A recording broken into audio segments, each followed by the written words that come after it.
Prices around with unmatched service and reliability, and free delivery throughout SoCal. Press Print can print anything from letterhead, business cards, and campaign literature to mailers of any size. Lawn signs, banners, door hangers, or just about anything you might want. Press Print promises to save money for you, your business, or your campaign. If you'd like to learn more, contact Mike Krumbrin at PressPrint 714-399-8708.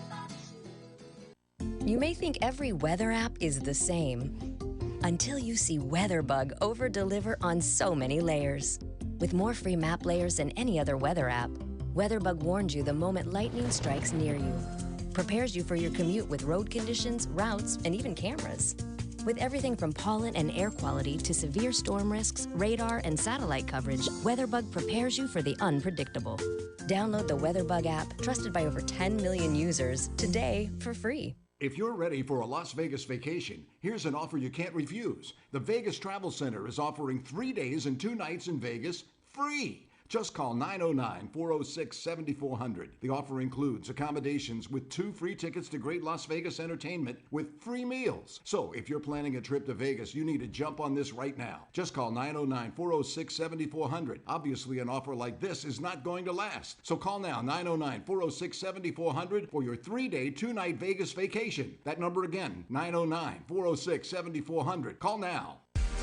Baby's First Photos reminds all our lady listeners that are between 35 and 55 that breast cancer is a serious issue. 1 out of 8 women fall victim to the silent predator, but if detected early, steps can be taken towards the treatment and prevention. Ladies, please schedule a complete physical exam and a breast cancer screening today. This reminder courtesy of Baby's First Photos, serving the area with pride and integrity to capture those childhood memories that last a lifetime. Or for 3D or 4D packages or more, call today at 951-682-0080. That's 951-682-0080. Or visit babies1photos.com for more info. That's Babies First Photos, on the air because they truly care. NBC News Radio, I'm Brian Shook. Ketanji Brown Jackson will have to wait to be sworn in as a U.S. Supreme Court Justice. It won't happen until Justice Stephen Breyer retires at the end of the High Court's current term this summer.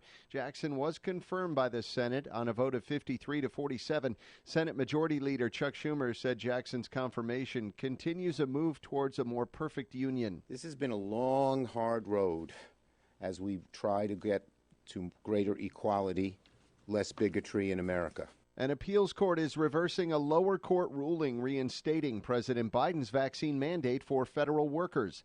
The 3-judge panel of the 5th U.S. Circuit Court decided 2-1 to overturn the earlier injunction, which prevented enforcement of the mandate. The majority of the panel agreed with government lawyers that the federal trial court was not the proper venue for the dispute. Detectives in Sacramento continue to process the evidence collected after Sunday's deadly shooting. John Brenizzi reports. Dozens of shell casings are among the pieces of evidence located on the scene. They have now been submitted to a national database for what police call evidentiary review. Investigators have also received nearly 200 videos and pictures submitted by the public and asked that anyone with other such items upload them for their investigation. They're using a QR code on the Sacramento Police Department Community Evidence Portal to make the process easy. People can also call police dispatch or Crime Stoppers and remain anonymous. Walmart is going to pay its long-haul truck drivers more. The company announced the move Thursday, which also creates a new program with the hopes of keeping shelves stocked. Drivers will now make upwards of $110,000 in their first year at Walmart, which is up from a previous average of over $87,000. Life expectancy in the U.S. is taking another hit in 2021 after a historic decline last year. You're listening to the latest from NBC News Radio. KCAA.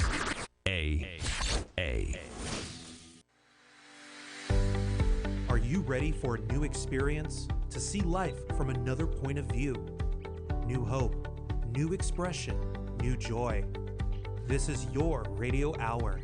Welcome to Viewpoint with Father John.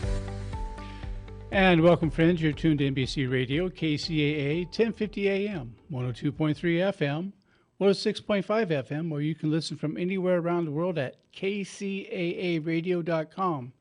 This is Viewpoint with Father John. I am your host, Father John Reed. Just a reminder, you can follow us on both Instagram and Facebook. Just look for Viewpoint with Father John. And if you missed an episode, go to YouTube. You can hear all the episodes you like. Just in the search bar, put Viewpoint with Father John, KCAA, and you get all the last 4 years' worth of shows that have been uploaded. And if you want to be in touch with me on Twitter, my address is at Father John Reed. Father is spelled out formally, and Reed is R-E-I-D, the proper Irish. So look for us on all those platforms. Always enjoy hearing from you. All of God's children are endowed with extraordinary purpose and ability. I'm on a quest to help as many as possible in fully realizing their divinely inspired potential. Disposing of false narrative and embracing genuineness inspires clarity of purpose. My role is to help overcome self-imposed limitations in realizing one's spiritual potential. And folks, again, I want to tell you about the best pharmacy this side of the Mississippi, which is Clermont Pharmacy, which is quite fortunately located in the city of Clermont. That was really smart that they decided to do that. Just for you. Just for me. That's I right. feel special. And that's on the corner of Indian Hill Boulevard and Arrow Highway. It's owned by Dr. Nikki Ho. If you want the best medical treatment for getting your prescriptions, that's the place to go. They take care of everything I need for my diabetes. And if you still need to get either a vaccination or a booster, they have them there. Just ask one of the staff there and they'll get you all set up. So that's a good deal. And also, if you want the best DJ service in the entire state of California, you want LakesideDJServices.com. That is run by our own beloved Frank, who's running all the engineering on this show tonight. And he's been doing this show for over 2 years now, so you should know Frank pretty well. But in addition to the music, he also has the photo booth, which is a lot of fun. The photo booth. The photo booth. And, you know, he's getting booked up all over the place, so be sure to get your booking in quick so that you can have him work your event. So, again, that's LakesideDJServices.com. And finally, I want to remind you of my friend Glenn Kirshner with his channel, Justice Matters, on YouTube. And he says it like it is. He shoots from the hip, as you know from me sharing with you. He has been a federal prosecutor for about 25 years, and he was 6.5 years in the Army as an officer and as a prosecutor JAG lawyer. So he knows what he speaks of. And so if you want straight information, you want Justice Matters with Glenn Kirshner. He's a good friend of mine. And folks, you'll be really thrilled to know that a good friend of the show and my official fill-in host, Dr. John Smith, is with us tonight. For those of you who have not heard of him before, Dr. Smith is a psychotherapist. He's a professor, and he's author of the book, The Authentic Man, A Guide to Happiness and Purpose, a book I've read many times. As you can see, I even have a copy of the book here on the table with us. And you can see that book is well worn because I go through it constantly.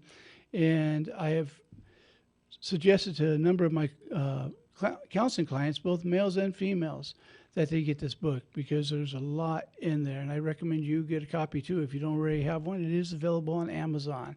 So that's The Authentic Man, A Guide to Happiness and Purpose. Thank you. Dr. Smith, welcome to the show. Good to have you again. Oh, man, I'm glad to be back. I sure am. So yeah, it's been a minute, but not that long, I guess. Yeah. I can't remember when I think I filled in for you when you were off. In January. Yeah. That's right. Last Thursday of January. Yep. So okay. thank you. Well, thanks for inviting me back. I guess I did okay, huh? You did wonderful. You always do a great job. You always do a great job. And I wanted to talk to you a little bit tonight about how people get radicalized. And the reason I'm bringing it up, and I shared with you a little bit, but to share with our listeners, it seems like we're going more and more towards the idea of people being radicalized instead of being reasonable. And I'm wondering what are some of the character trends that you've noticed for people who wind up getting radicalized? Do they have anything in common that you see? That's a great question. There was a time when I thought people who were not necessarily, who were very gullible would be people who would hear things and then they take them at face value without necessarily verifying. Right. But in the last couple of years, maybe 3 or 4 years, I've noticed that it doesn't have anything to do, I don't think, with gullibility, because people that I wouldn't have suspected it being gullible, who have a lot of life experience, who I would think, maybe all of a sudden they seem to be taking positions that, without having any necessarily data or facts to back it up, but they're right, and you can't convince them that they're not right, if in fact they're not right, if the facts do not support their opinion, but they still have their opinion, and by gosh, and then they keep searching out other people who have the same opinion. You get enough of those folks together, and now you've got, I guess I'm going to use the word a cult. Sure. A cult is a group of people who have the same belief. Usually there's a charismatic leader who is giving them what things to think about and things to do, and then they just sort of surrender their will to that person, and there you go, or to that particular belief system. Sure. And when you have someone who's always right at the top of the thing, and for you to question anything they say is to be disloyal and to receive great emotional and social punishment for. I have a little bit of a theory, and I'd like to bounce it off you, see what you think about this.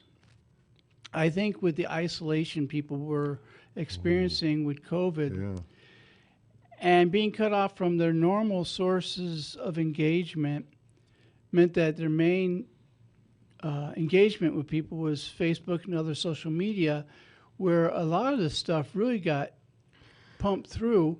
And so when you're feeling alone already and isolated, when you see people who think a little bit like you do, you say, oh, these are people are part of my ilk, I'll go hang out with them.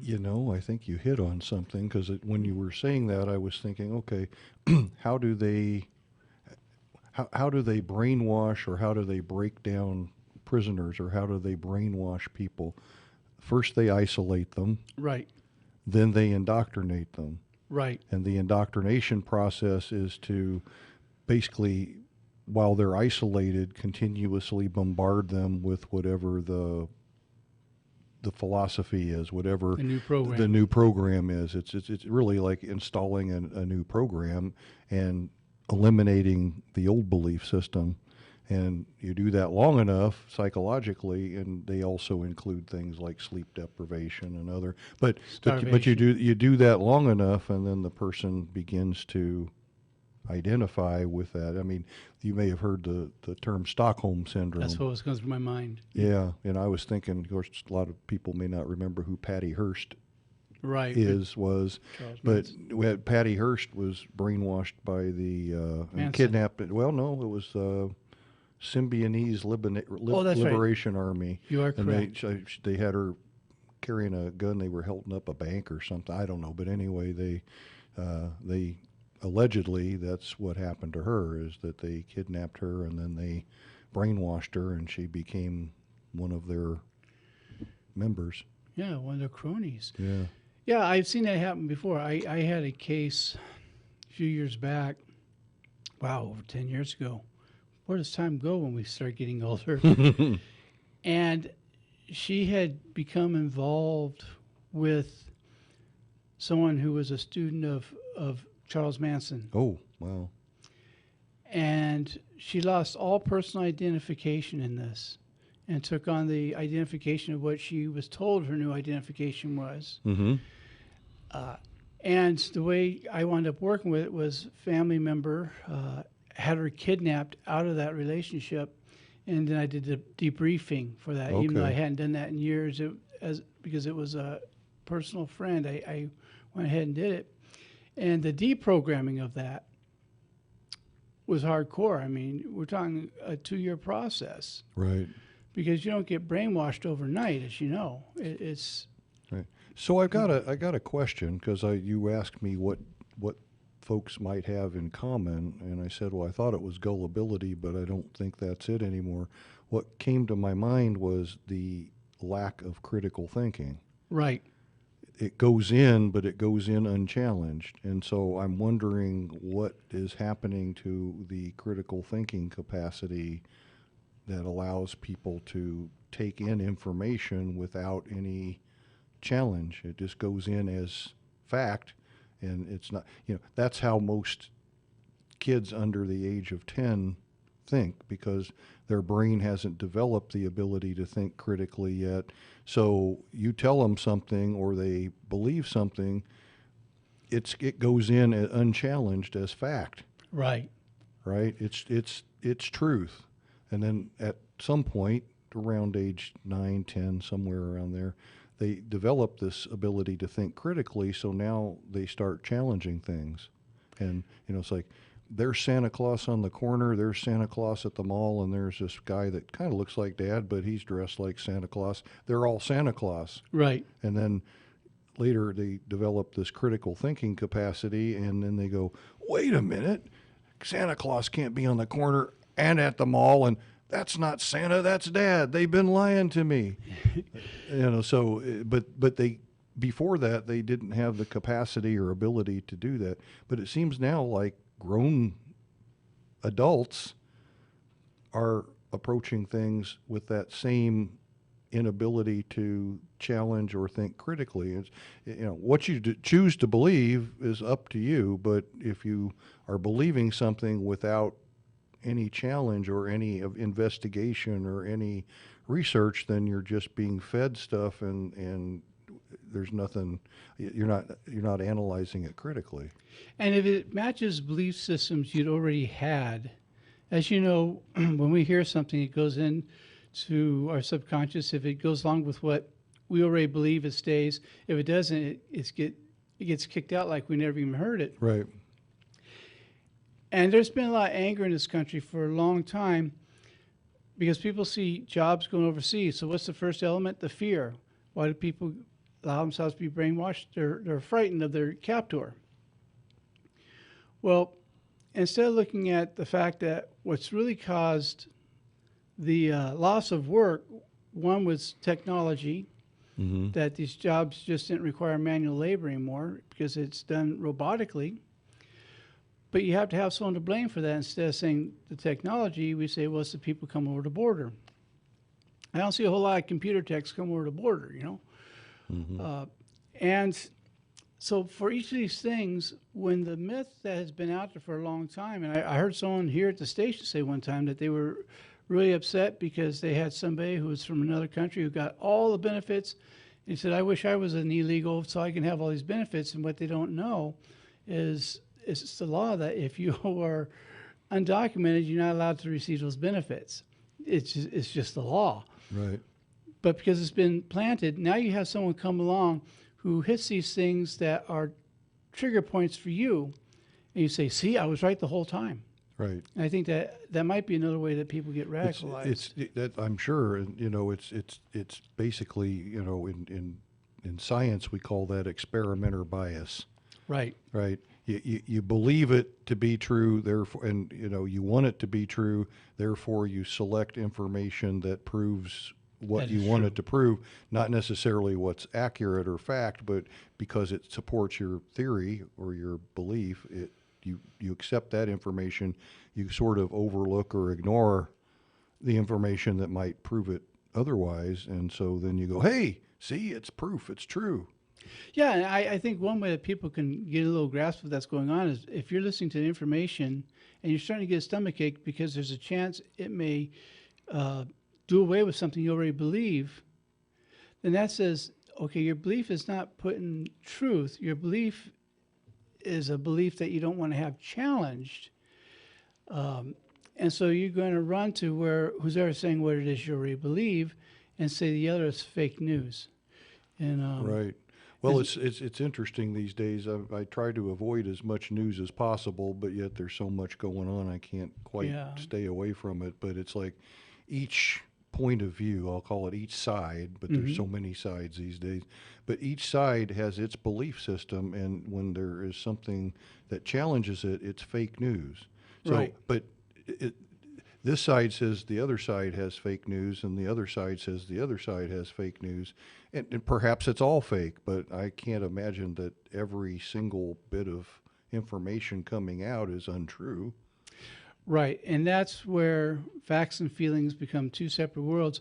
But speaking about news, Looks like Frank's trying to give me the news through the window that it's time to go to our first commercial break. Already? My goodness. My goodness, yes. So you're listening to Viewpoint with Father John on NBC Radio, KCAA. My guest this evening is Dr. John Smith.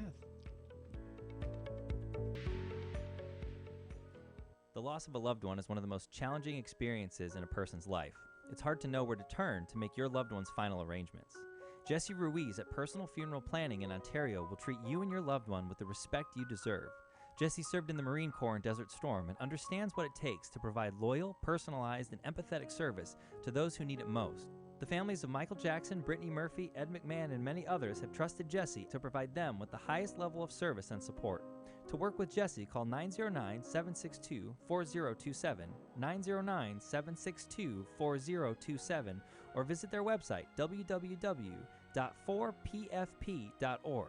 www.4pfp as in personalfuneralplanning.org. Jesse Ruiz and Personal Funeral Planning, veteran-owned and operated, helping you plan a personal, lasting tribute for your loved one. www.4pfp.org. You may think every weather app is the same until you see WeatherBug over-deliver on so many layers. With more free map layers than any other weather app, WeatherBug warns you the moment lightning strikes near you, prepares you for your commute with road conditions, routes, and even cameras. With everything from pollen and air quality to severe storm risks, radar, and satellite coverage, WeatherBug prepares you for the unpredictable. Download the WeatherBug app, trusted by over 10 million users, today for free.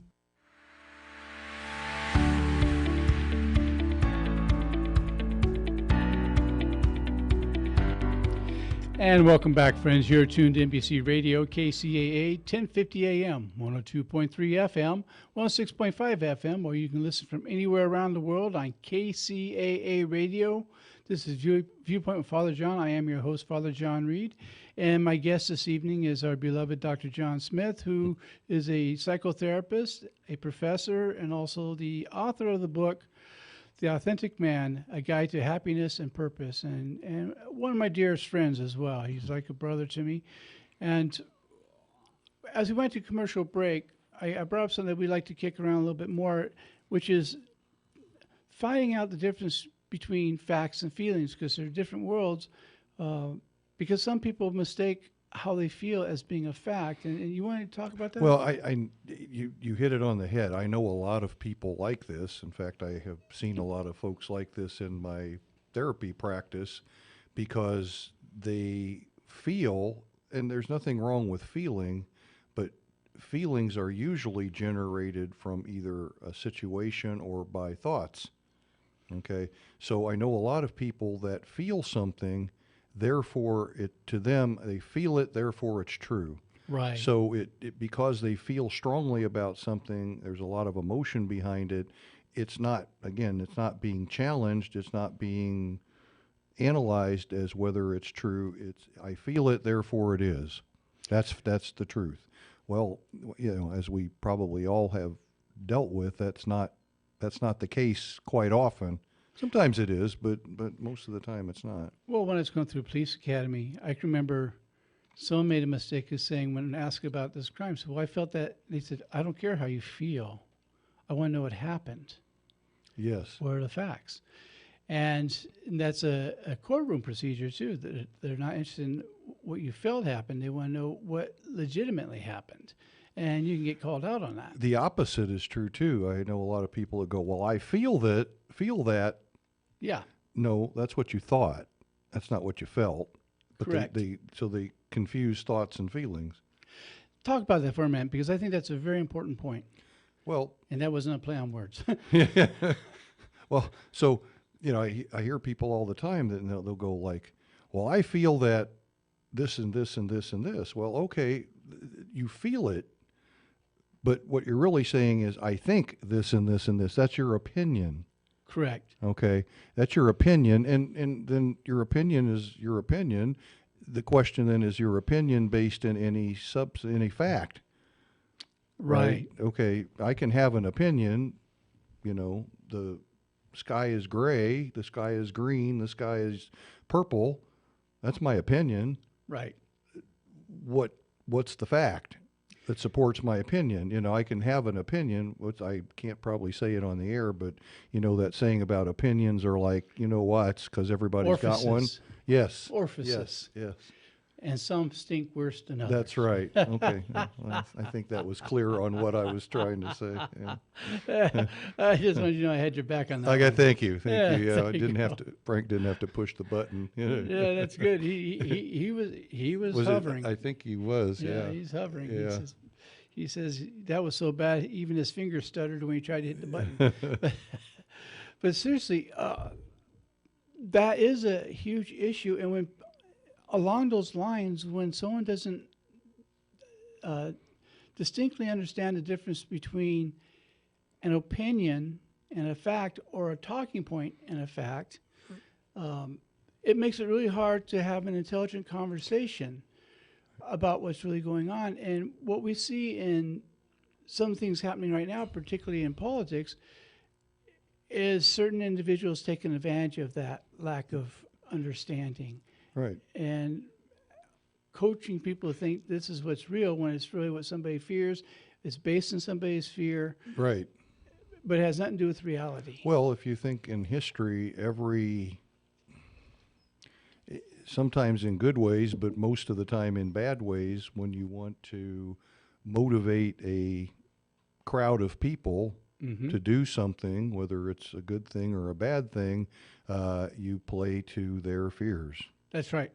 Or you play to the belief that is held, you know, it's the public opinion of something, or it's the perception of something, and you play to it, and if you play to it long enough, then it becomes reality.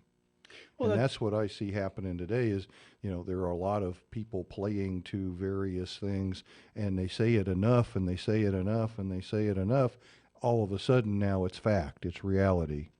And it's, you know, but it's not, you know, you see some of these things that are fact-checked, and the opinion is nowhere near what the facts say, but you have a large crowd of people, a group of people who continue to repeat it and replicate it, and so therefore it becomes true. Operant conditioning. Exactly. And you're correct about that. One of the things that a con artist will do is tell you the same lie over and over again, and after a while, because you've heard it so many times, even though you don't realize you heard it from the same source every time, because you heard it so many times, it just lodges in your mind as it must be true because I keep hearing that over and over again. Right. And Facebook has really enhanced this as well because you're seeing it in print now. Now it's going through the eyes and into the system. And there's been so many cons on Facebook. I mean, we saw people getting ripped off more than ever in our lives because people are falling for these cons. Right.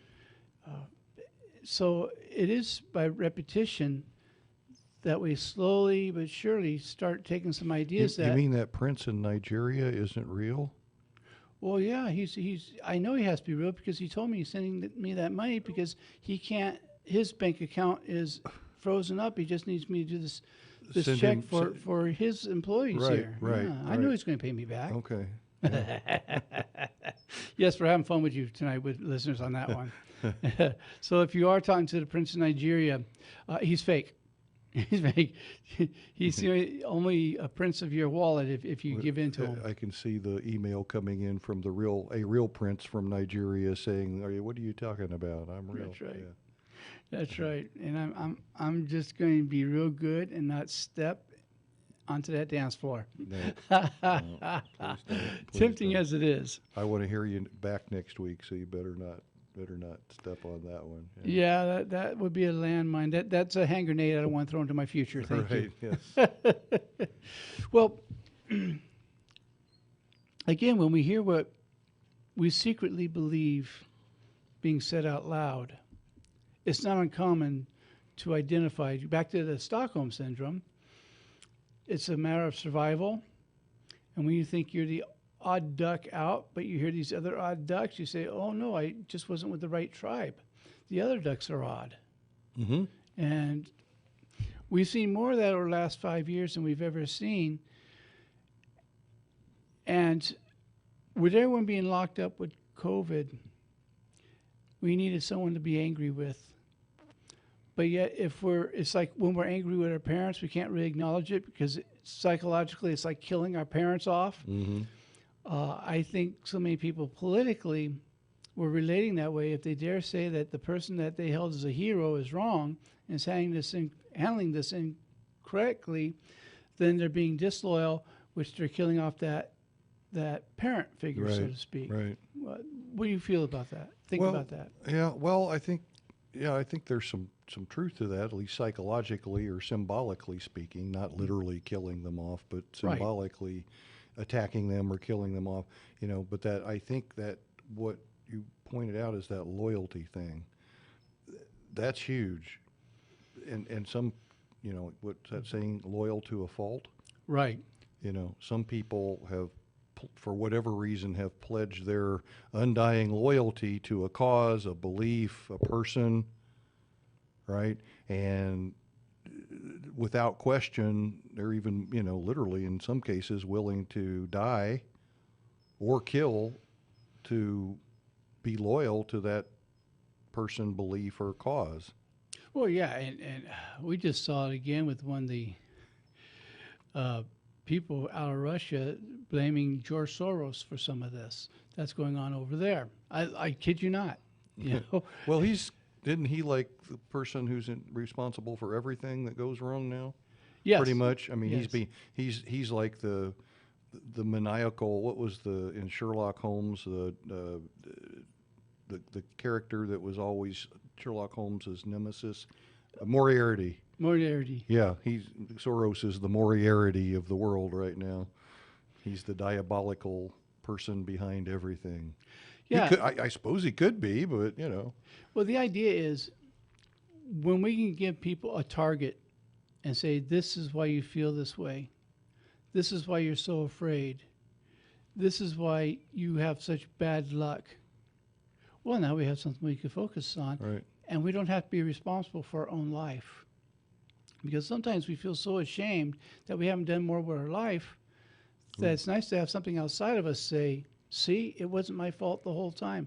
It's this dirty dog who's caused these problems in my life. Right. If only that, then I would be I'd better. be wonderful. Yeah, exactly. And now when we say it, we hear the farce of it.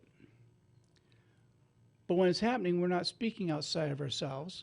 We're having internal dialogue. Mm-hmm. And then we hear someone on television, and look, this is how these people have made great strides. Look at televangelists, how they take advantage of people. And there's a series out right now going after one of the mega churches, and I just started watching it. So I'm having trouble with the name of it. I'm sorry, I'll have to look it up for you. And it's showing the play on emotions. Mm-hmm. And how they get people to put in more money. And where, some of these churches require a minimum of $250,000 a Sunday to stay open to cover their costs. Wow. Not how I was raised in ministry, but the point is there are certain people who have learned how to play on fears, and there's a lot of people afraid of God, a lot of people afraid of going to hell, a lot of people are afraid of things they don't understand, and they say, well, come as you are. Yeah. And while it says your home on a lot of the banners, you realize there's a lot of rules to being part of that home. But part of those rules is you got to convince other people that this is where it's at as well. Right. And so while you're trying to sell them, you're buying your own goods, and you didn't realize, well, you were buying rotten eggs in the first place. Right. You're just right. repackaging them and selling those rotten eggs to somebody else in the hopes that maybe they're not really rotten.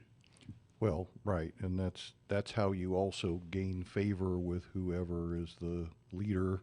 Right.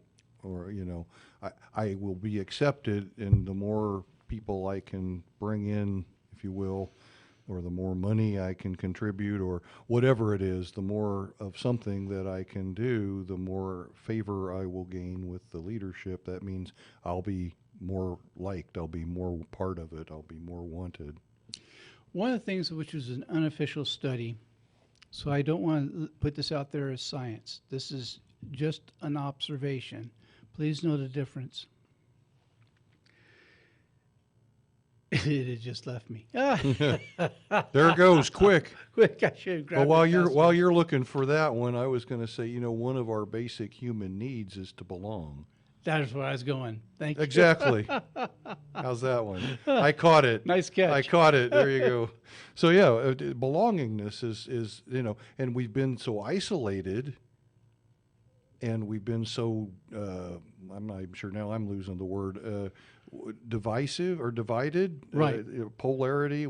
People are all over the place. Nobody's. So we everybody is looking to belong to something or somebody, so I think that's a big piece of it too. Yeah, I remember what it was that I was going to talk about, if I can hang on to it again for a second. I got it. It was right along those lines. Oh, yeah, a lot of people who have gotten caught up with some of the, let's say the last political thing, were intelligent people, but were anti-government, anti-science, living everything naturally. And you'd be surprised that these were a lot of holdout hippies, and no offense to hippies. I come from that generation. I have a great love for that generation. And because 45 was against everything, it fell right within that belief structure of, see, I was right, you can't trust science. I was right, you can't trust what they're putting in food. You can't trust the government. And Trump wasn't the first one to pull this. This has been going on for a long time, but he sure brought it to a whole new level. Oh, right. Because I was talking to another member of the clergy who know a lot of people that it shocked them that they changed this, because these are the people who ate nothing but natural foods, all these things. And he says, and I saw that because it went with what their fears were, that they already didn't trust these things, it was like validation. Right. So yeah, I think that's confirmation bias. Is that what that is? Confirmation bias. Thank you. Yeah, I think that's what that's called. Yeah. Well, we already had divide and conquer, I think, which is what you're referring to. Right. And so you had that. And one of the things that the evangelicals have that help radicalize people is they blatantly say, well, we're right and they're wrong. So if you're with us, you're right. And if you're with us, you're good. Yeah, so there's an us-them split. Us-them. And I see that happening all over the place. And you have that with ISIS. You have that with political parties. You have that with all kinds of things, but particularly with religious groups and militant groups. Look at the militias. Right. Who are certain that the government is illegitimate. Right. And so they get other people to believe that. And by golly, the laws don't apply to us that apply to them. And a lot of times they get in trouble, they get pulled over, and they'll tell the police officer, I don't recognize your authority. Right. I'm a sovereign person. Right. And that's when they get a real dose of reality that, well, you can run around saying that. The facts are, right, you're going to jail. Yeah, exactly. Yeah. We'll see if we can get you a personalized or cell. It leads to violence. Leads to violence. Yeah. Leads to violence. Which there's been a lot of that. I hate to say this. I'm sure I'm going to get some letters, but look it up. You'll find out. Fact check me. You'll find out this is true. That the white evangelical has been involved with racial superiority from the get-go. Right. If you notice, who do the Ku Klux Klan belong to? White evangelicals. And all these different violent groups. Right. And so it's been a real problem. And I'm not saying that because I'm Eastern Orthodox. I'm saying that because this is what the statistics bear out.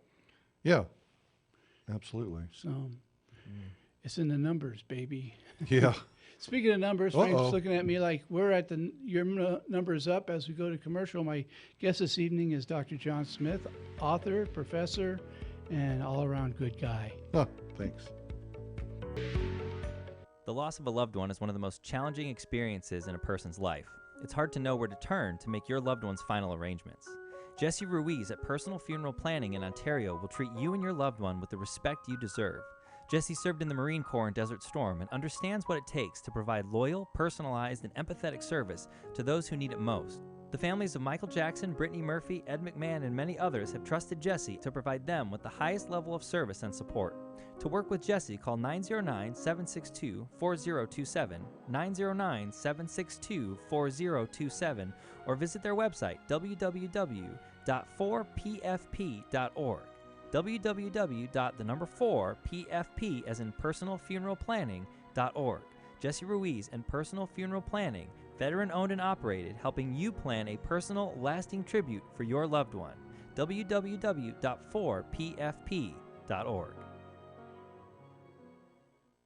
You may think every weather app is the same until you see WeatherBug over-deliver on so many layers. With more free map layers than any other weather app, WeatherBug warns you the moment lightning strikes near you, prepares you for your commute with road conditions, routes, and even cameras. With everything from pollen and air quality to severe storm risks, radar, and satellite coverage, WeatherBug prepares you for the unpredictable. Download the WeatherBug app, trusted by over 10 million users, today for free.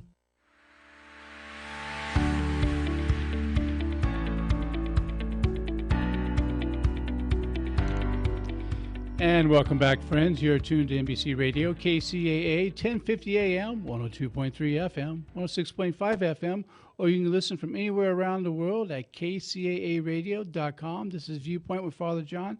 I am your host, Father John Reed, and my guest this evening is the one and only Dr. John Smith, who is a psychotherapist, a professor, and author of the book, The Authentic Man, A Guide to Happiness and Purpose. And folks, if you haven't read that book, I highly recommend it. It's available on Amazon and any online bookstore, I believe.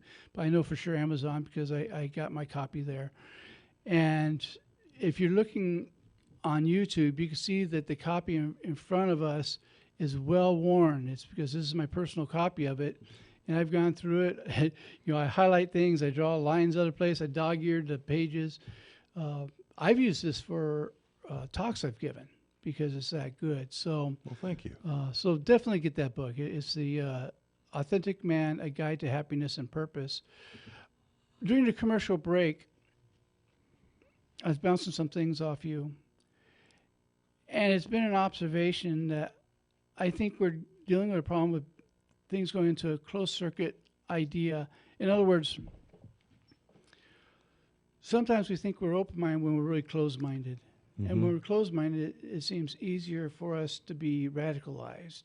You want to talk about that? Yeah, we were. I kind of brought that up. That that was another observation. Is that I'm not saying that people have always been open-minded. I mean, obviously there are closed-minded people no matter what. Right. It just seems like a contagion of an epidemic of closed-mindedness. People form an opinion or they form a belief and they're not open to anybody else's way of thinking or thinking of it differently. Or Right. Usually when you're having a dialogue with someone, if you're talking about something, of course you have your opinion. They may have a different opinion. If we're having a good, healthy dialogue, I'm willing to listen and entertain your opinion and maybe even say, oh, I can see how that could be, or gosh, I never thought of it that way.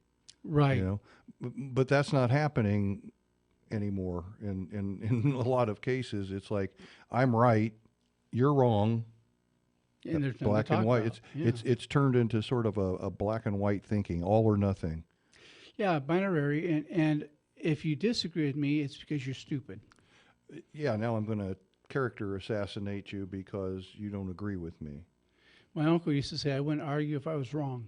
He really said that quite a bit, and believed it. Yeah.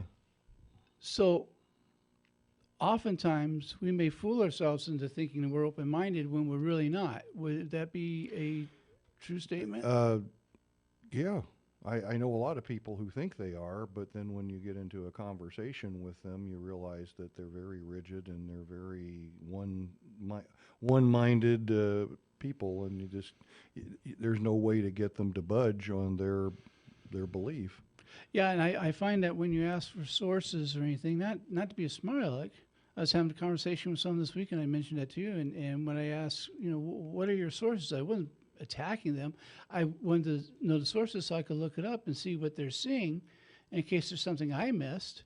And whenever I make a claim, I provide the sources. I was taught that early in college, that when you speak and you reference something, give the source.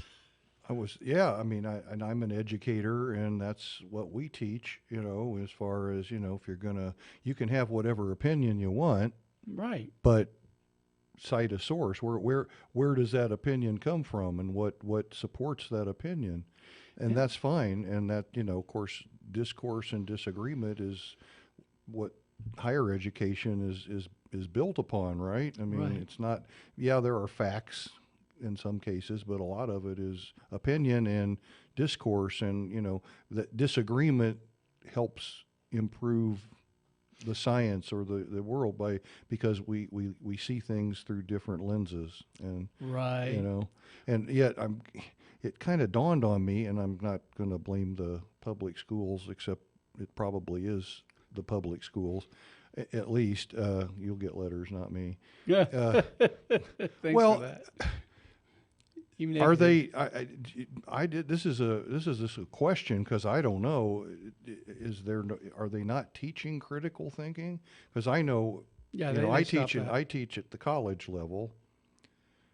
But I see a lot of people coming into college who lack the ability to think critically. So I'm wondering if that's something that has sort of gone by the wayside. Yeah. I believe it is, just like it's now to learn how to do cursory is optional. Oh, I know. And I think that's a big mistake. But I do like the fact that I can write you a note in cursory, and kids today wouldn't know what I had written. I don't have to learn a new code. Yeah, can you imagine college students getting a PhD in cursive one day, where they, it's like hieroglyphics, and I'm a major in cursive. Yeah, but it's almost like getting a degree in communication. Uh-oh. I'm going to get letters on that one, too. You are. Hey, even negative attention is attention. That's right. That's right. But, one of the things I find with radicalization is the fact that you don't trust fact checkers at all.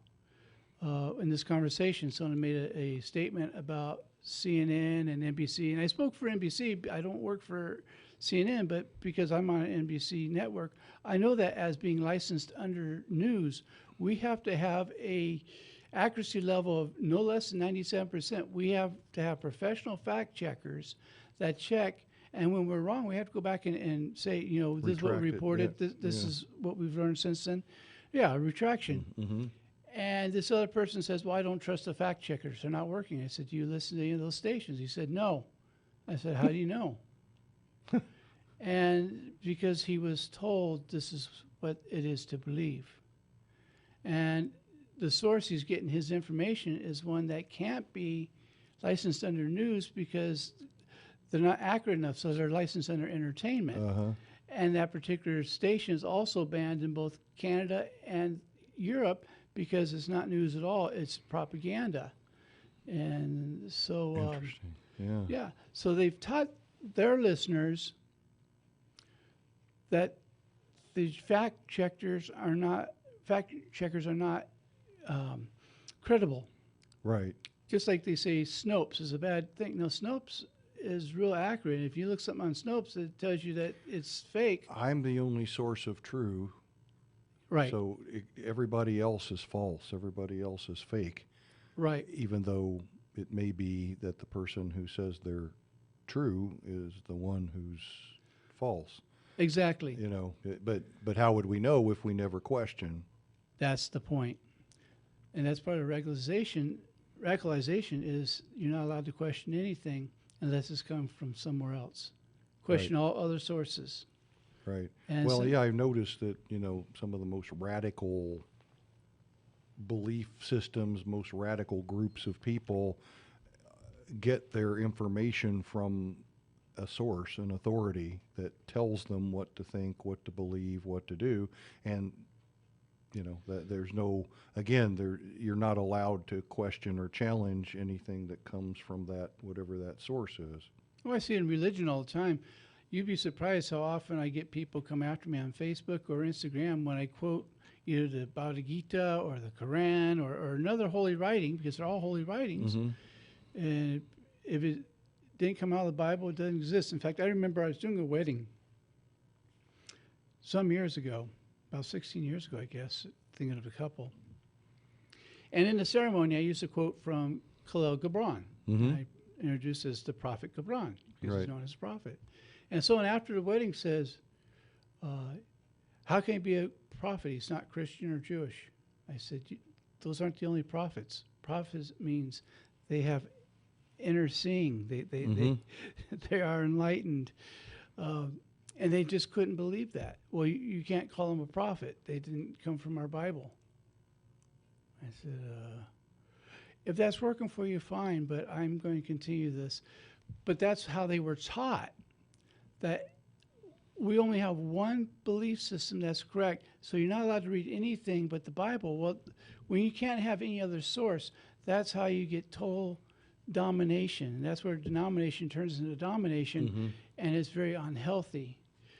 Healthy religion doesn't care how many books you read from different religions, because they know we're all searching for truth. And there's not my truth and your truth. And that's an expression I really hate when they say, well, this is my truth. No, it's your perception of truth. Right. Truth is truth upon its own, doesn't need to be believed or trusted. It's truth in itself. And then we all have our view of it. Right. But I don't have my truth and you have your truth. We just have our views of it. Right. Because sorry, that's been a pet peeve of mine. Well, no, but technically you're right, because if there's only one truth. Yeah. Whatever it is. Whatever it is. But my perception of that truth and your perception of that truth may be completely different. Right? Exactly. I don't know how we get to the truth. I suppose that's where facts come in. By learning to uncover, discover, and discard. What we find not to be true, oftentimes it's what we find what's true is by first finding out what's not. At least that's been my experience. Well, I mean, of course, growing up and going to school and college and such, that's what, I just remember, that's what we do. Research is coming up with a theory or a belief about something and testing it. And testing it. And then I remember, I think it was my biology professor in college said, the essence of science is repeatability.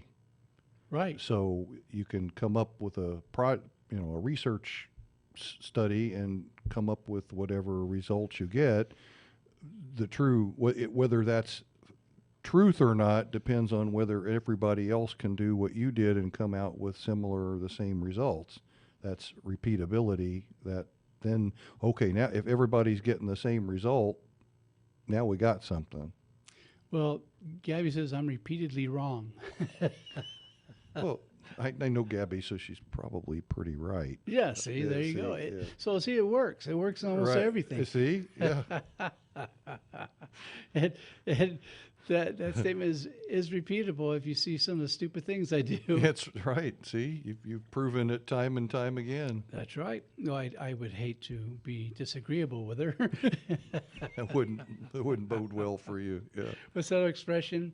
There's only two of us in the world that are sane, and I question you. Oh my goodness. So, and we're in the last 5 minutes of this. So we have someone who has been radicalized. Here's an important question. I don't know if we'll be even able to cover it tonight. Might have to have another show to do it. How do you bring them back from that radicalization and to sane thinking, healthy thinking? Uncondition them, recondition them. Well, like you said earlier, you had apparently had an opportunity to do that with someone who sort of got brought back from a cult or some experience, and you had to deprogram them. It isn't easy. No. It really is a process. It's a process of deprogramming, which means that in a supportive, loving, kind way, because if you try to force them to change their belief, they're going to resist the heck out of it. Exactly. And it's just going to embed it even deeper. So you've got to bring them back with love and with softness and support, yet you have to continue to, what you have to do, there's a psychological term called dissonance. Right. So you have to create dissonance, meaning that you have to be able to create a feeling inside of doubt or of questioning something. So in other words, I have to make them give them something that starts them challenging what it is that they believe. Right. Without directly saying they're wrong or stop believing that or it's not true or attacking it. I have to give them information that they can't refute. Yeah, one of the things I did in the case was I took small pieces and say, well, let's take a look at that. How do you see that situation? And what has your experience been with that? And I said, what are some other ways you could look at that? And let them come up with it. In cognitive behavioral therapy, which is a technique that is used quite frequently these days, we would call that reframing. Right. Where you put something in different view or different terms, and then you've really hit on that when the person goes, I never thought of it that way. Right. Right. And so then you've created what I call a mismatch. Because if they're thinking of it in a new way, and sometimes when I'm working with people, it's kind of subtle, but I'll say, I'm going to give you a way of thinking about it. I'm not saying that it's true, it's just a way of thinking, but I'm inviting you, if you would, for just a moment to think of it with me that way. So I'm saying kind of try it on like a new pair of shoes, wear it around a little bit, see how it fits. But what I'm doing is sort of getting them to see, I'm putting them in a different frame of mind, not saying they have to stay there. Right. In fact, sometimes I'll say, so now thinking of it this way, what do you notice? How do you feel? And if they feel better, I'll say, okay, so how you had been thinking about it was causing you to feel bad. Thinking of it this way makes you feel better. You choose. Which one do you want? But now we've created dissonance because now I go like, well, I don't want to feel bad, and this one feels good. So, and rarely do I have people that want to go back to the old way of thinking about it and feel bad. Exactly. Occasionally.